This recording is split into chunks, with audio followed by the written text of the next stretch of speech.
Artigo 7º.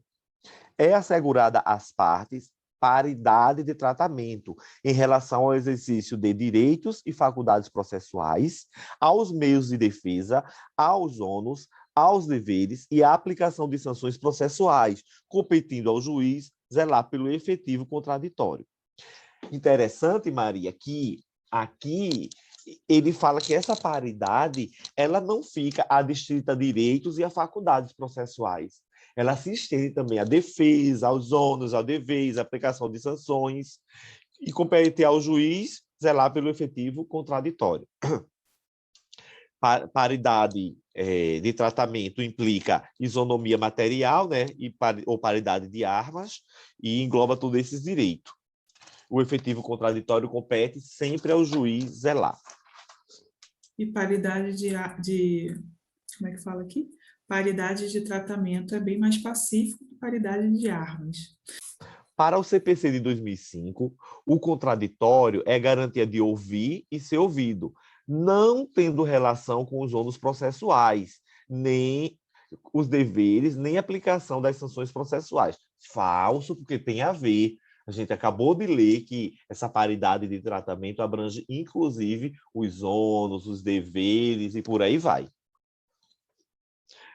O novo CPC consagra um caso de isonomia real, que é o tratamento diferenciado, isso é importantíssimo, dado aos litisconsortes com patronos diferentes, de escritórios diferentes, porém, em processos que não sejam pelo PJE.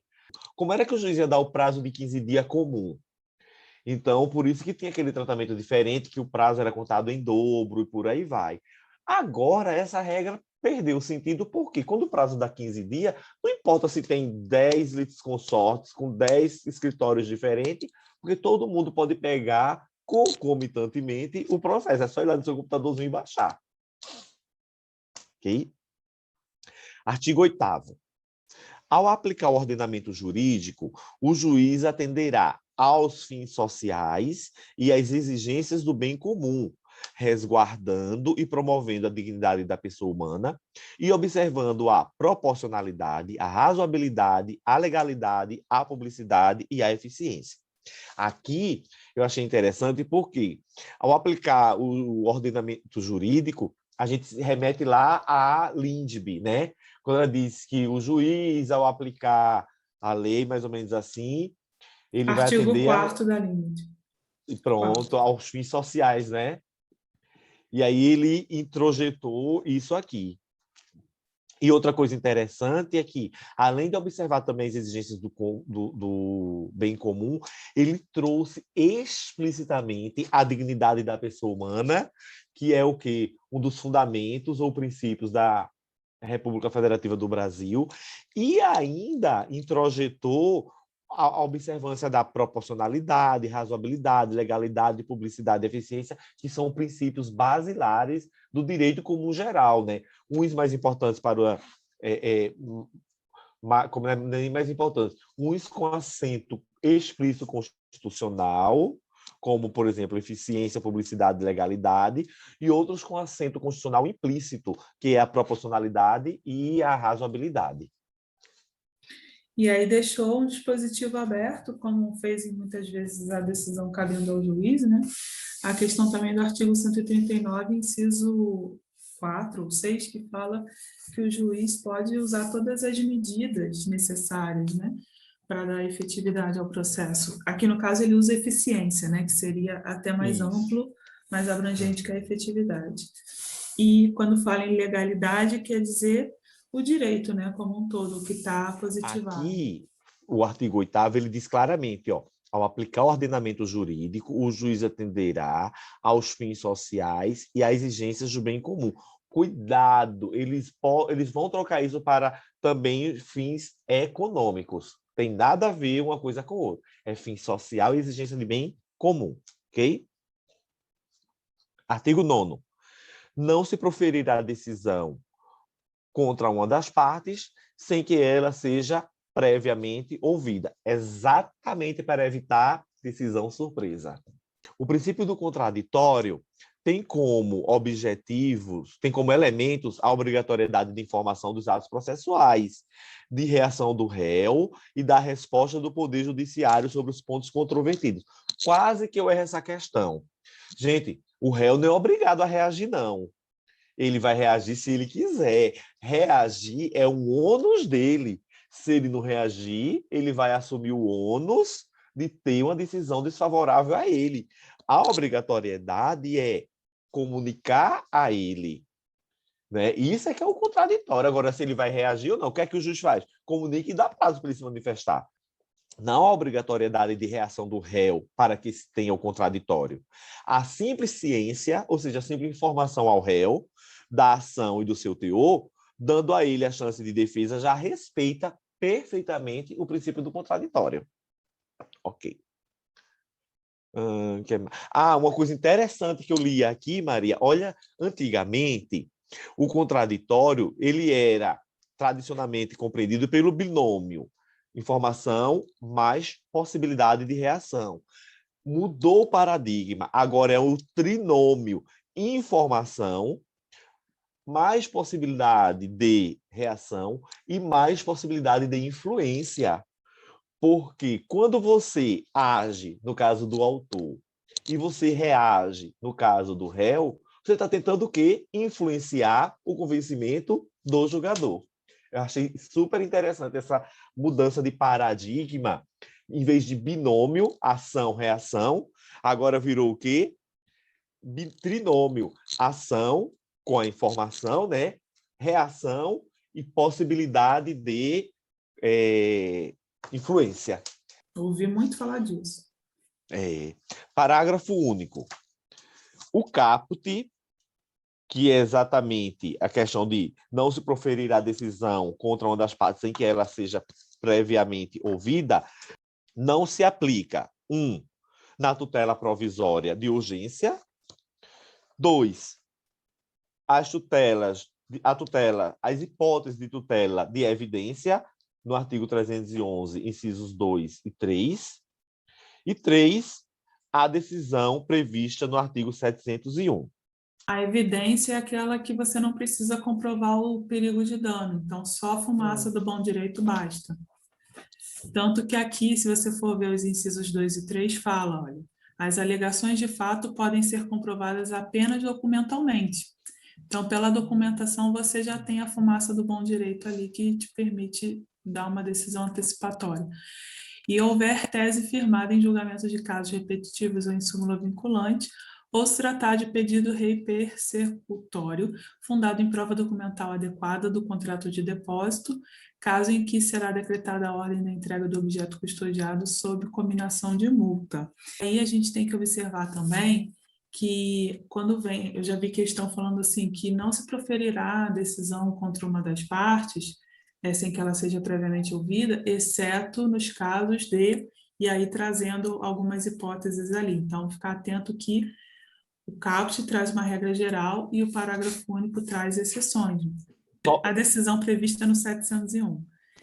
Sendo evidente o direito do autor, o juiz deferirá a expedição de mandados de pagamento, de entrega de coisa ou execução de obrigação de fazer ou não fazer, concedendo ao réu prazo de 15 dias para o cumprimento e pagamento de honorários advocatícios de 5% do valor atribuído à causa. Aí é ação monitória, Maria. Na tutela de evidência, eu não preciso provar o fumus boniuri, só o periculo in mora.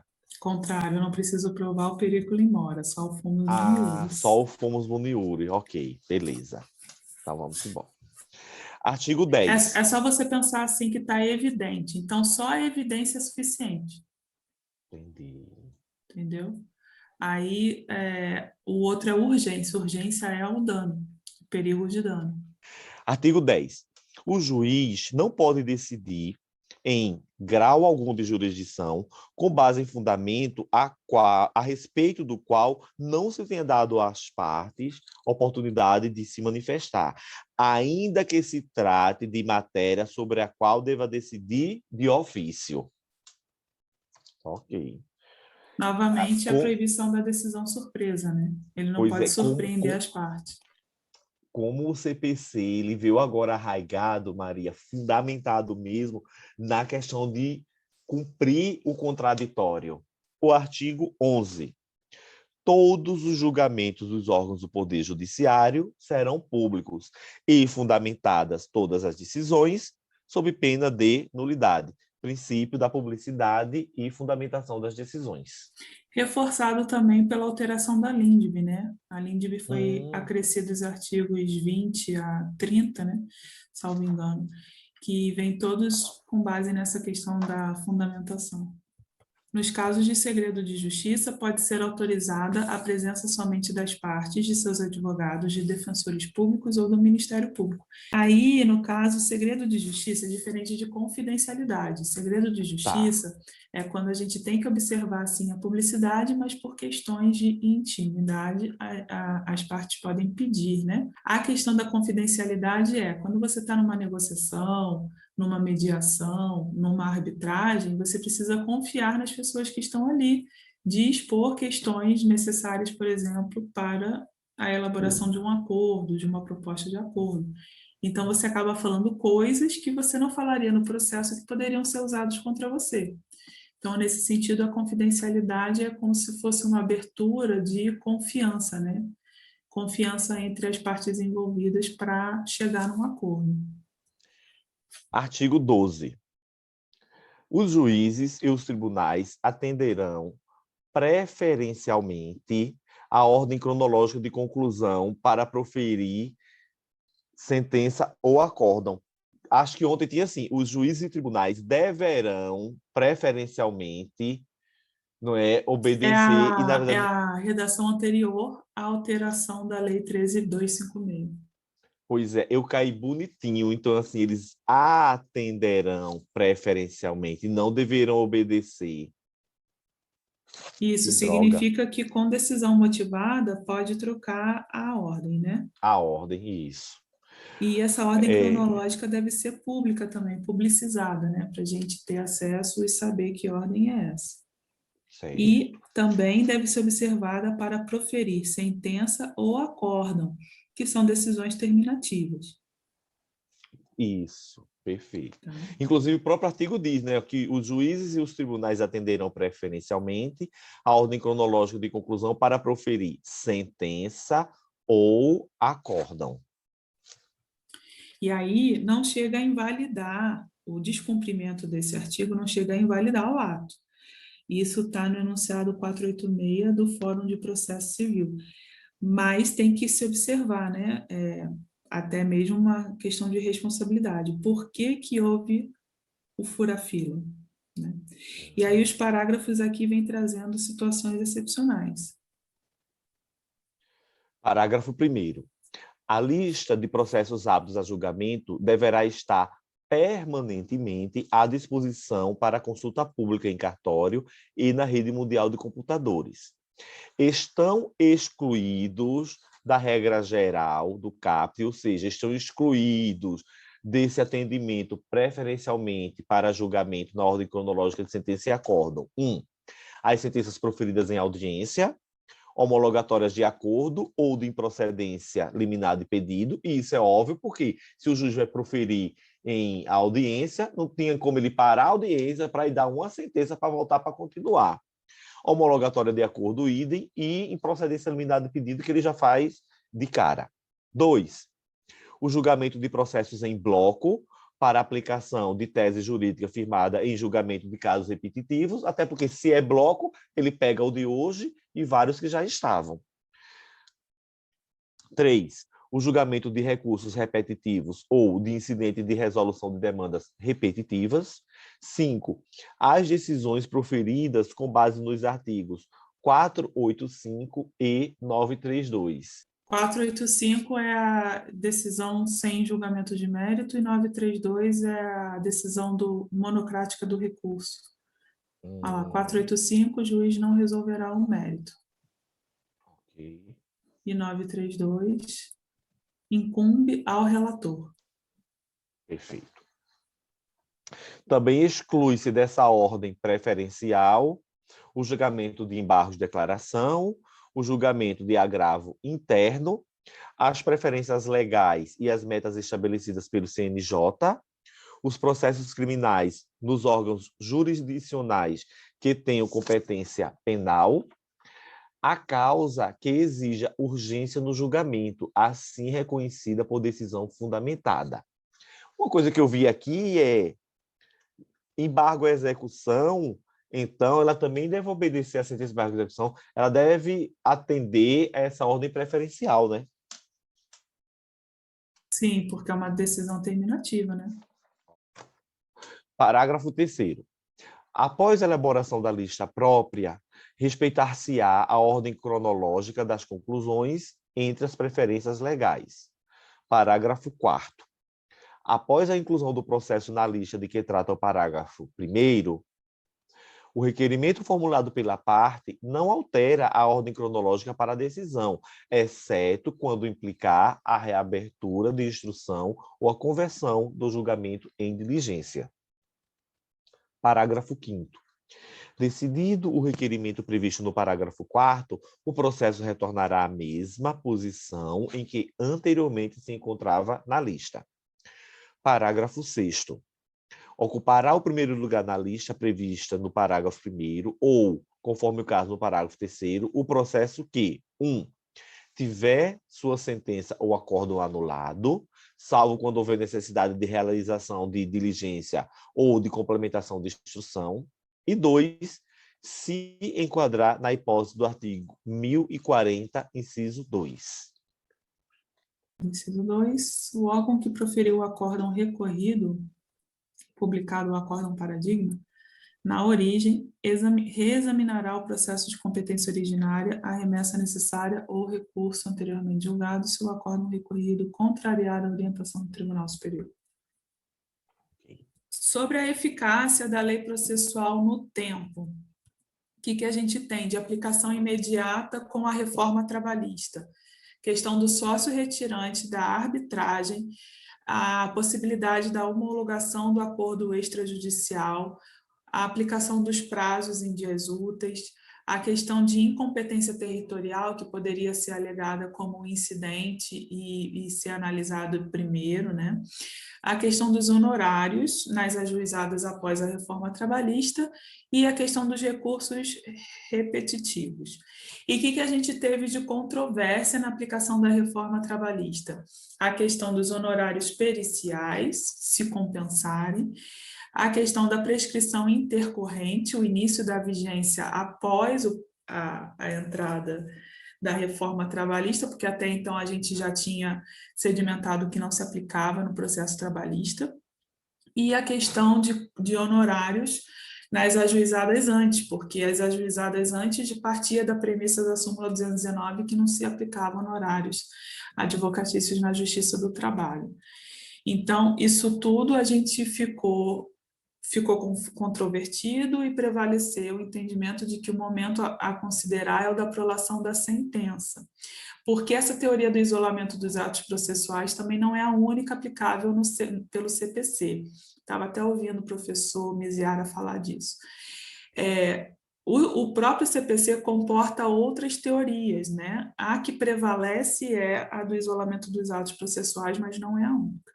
Então, para esses 3 casos de compensação de honorários periciais, prescrição intercorrente e honorários sucumbenciais, se considera o momento da prolação da sentença e se a reclamação foi ajuizada antes ou depois, porque os riscos são avaliados no momento da propositura. E aí nós temos como fontes formais do direito processual do trabalho a Constituição, sobretudo o artigo 93, 111 a 116, que fala da Justiça do Trabalho, a CLT, no seu artigo 643, a Lei 5584 de 70, que fala das regras do processo trabalhista, a Lei 7701 de 88, que fala da competência do TST, a Lei Complementar 75 e a Lei da Ação Civil Pública, que trazem as questões do Ministério Público do Trabalho, e aí temos também subsidiariamente ou supletivamente, como fala o CPC, a Lei de Execução Fiscal, o Código de Defesa do Consumidor, o Estatuto da Criança e do Adolescente e o Decreto-Lei 779 de 69, que fala da Fazenda Pública. E aí, como exemplo de lacuna axiológica, o 523, parágrafo 1º, que eu tinha falado, e como exemplo de lacuna ontológica, o 802 da CLT, que a norma existe, mas está defasada, né? No caso da lacuna axiológica, o 523, parágrafo 1º, é mais avançado do que a gente tem na CLT. No caso da lacuna ontológica, a gente não alcança o objetivo que a norma quer. E aí, observando que a gente fala em aplicação subsidiária do processo comum, né? Qualquer norma de processo civil ou penal. Então, poderia ser, inclusive, o CPP, por exemplo. Na execução, a lei de execução fiscal é mais pertinente ao processo trabalhista do que o CPC. Os costumes, a gente tem que considerar um aspecto objetivo e um aspecto subjetivo. Objetivo é a prática social reiterada. Subjetivo, aquela convicção de obrigatoriedade, né? Porque representa valores essenciais. Então, eu não posso ter um comportamento contraditório no processo, deixar a oportunidade passar na audiência para só recorrer depois. Daí a gente realmente acreditar e praticar o protesto como costume no processo trabalhista.